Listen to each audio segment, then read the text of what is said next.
আসসালামু আলাইকুম। পরীক্ষার হল কেন্দ্রিক বা পরীক্ষার দিনের করণীয় কিছু নিয়ে কথা বলি। আশা করি নতুনদের জন্য একটু কাজে লাগবে। পুরাতন যারা আছেন নিয়মিত দেন পরীক্ষা, তাদের হয়তো এগুলো বলার দরকার নেই।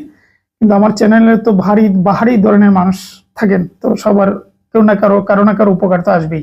পরীক্ষার হলে আমরা যখন প্রবেশ করি, পরীক্ষার হলে প্রশ্ন পাই, অনেক ক্ষেত্রে হয় কি আমরা আমি দেখেছি যে অনেক যারা ম্যাথ দিয়ে শুরু করে, ইংরেজি দিয়ে শুরু করে, মানে বলতে পারেন যে এটাকে আদত হয়। অনেকে আছে ম্যাথে খুব এক্সপার্ট, সে ম্যাথ দিয়ে শুরু করে। তো আপনি শুরু করবেন সাধারণ জ্ঞান দিয়ে। আচ্ছা, অনেক ক্ষেত্রে প্রশ্ন হয়তো বোঝা যায় না, সাধারণ জ্ঞান বাংলা সব মিক্সড হয়ে যায়, বোঝা যায় না। তবে বেশিরভাগ ক্ষেত্রে বোঝা যায়। যদি বোঝা যায় তাহলে সাধারণ জ্ঞান দিয়ে শুরু করবেন, কারণ সাধারণ জ্ঞান তুলনামূলক ভাবে কিছুটা সহজ, তুলনামূলক ভাবে বলছি। তারপর বাংলা দিবেন। কেন বলতেছি? কারণ শুরুতে আপনার অনেকগুলো আনসার হওয়ার দরকার আছে। টি-20 গতিতে প্রথমে খেলতে হয়, টি-20 গতিতে। মানে ভাববেন না যে একটা প্রশ্ন দেখবেন আর ভাববেন যে এটা ভেবে চিন্তে করলে হয়তো পারবেন, এরকম না।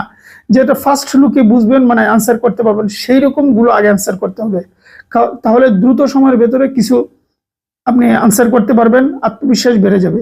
আর শুরুতেই যদি অ্যান্সার করতে না পারেন, চিন্তায় পড়ে যান, তাহলে দেখবেন টেনশনে পড়ে যাবেন, আর সময় যে কত দ্রুত গতিতে চলে যাবে টেরও পাবেন না। সেই জন্য শুরুটা খুবই ইম্পর্টেন্ট।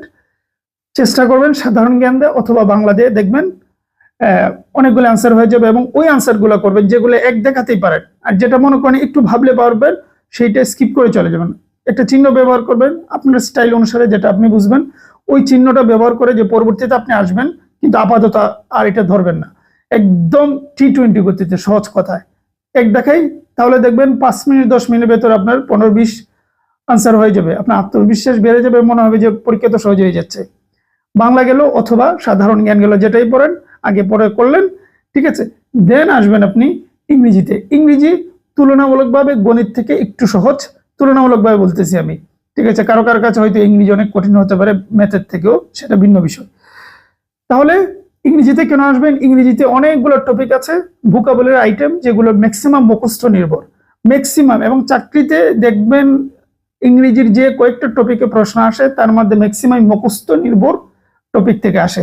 তাহলে মুখস্থ নির্ভর টপিক থেকে আপনি ইংরেজি গ্রামারের দুর্বল হলেও, যারা মুখস্থ শক্তি বেশি, যারা অনেক কিছু মুখস্থ রাখে, অতি দ্রুত কিছু আনসার হয়ে যাবে। তাহলে ওইদিকে বাংলা বা সাধারণ জ্ঞান হলো, এদিকে ইংরেজি হলো, ততক্ষণে দেখবেন অনেকটা সময়ও চলে যাবে।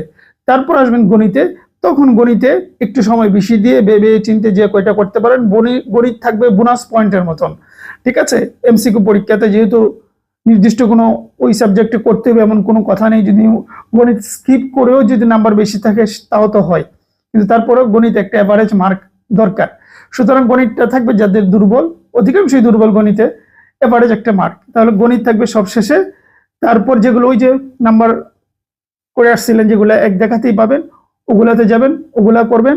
তারপর একটা রিক্স আছে, যেগুলো একেবারে জানেন না, এরকম প্রশ্ন কিছু আছে যেগুলো হয়তো দুইটা, এমন যদি হয় যে দুইটা আনসার দেখলে মনে হইতেছে ওই দুইটা, চারটার মধ্যে দুইটা হবেই না, বাকি দুইটা হবে, ওই ক্ষেত্রে শেষের দিকে কিছু রিক্সও নিতে পারেন যে দুইটা একেবারে হবে না, এরকম যদি হয়। আর যদি চারটাতে কনফিউশন থাকে, তাহলে তা আর মাইনাস নাম্বার বাড়ানোর দরকার নেই।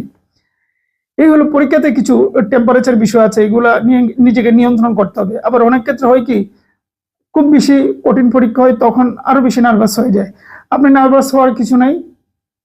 পরীক্ষা কঠিন হলে সবার জন্য কঠিন, কারণ আপনি জানেন, আপনি হয়তো ভাবতেছেন এই হলে আপনার থেকে বাজে কেউ পরীক্ষা দিচ্ছে না, না, এমন হতে পারে আপনার থেকে ভালো কেউ দিচ্ছে না। সুতরাং রেজাল্ট হওয়ার পর বোঝা যাবে কে ভালো কে খারাপ, তার আগেই কেন হারার জন্য হেরে যাবেন। সুতরাং পরীক্ষা হলে কনফিডেন্সটা ধরে রাখা খুবই খুবই ইম্পর্টেন্ট বিষয়। এগুলো মাথায় রাখবেন, ছোট ছোট বিষয় মাথায় রাখবেন, দেখবেন পরীক্ষার হলে অনেক কাজে লাগবে, ঠিক আছে। আমার মনে হলো একটু শেয়ার করি, নতুনদের যদি কাজে লাগে। ভালো থাকবেন, সুস্থ থাকবেন।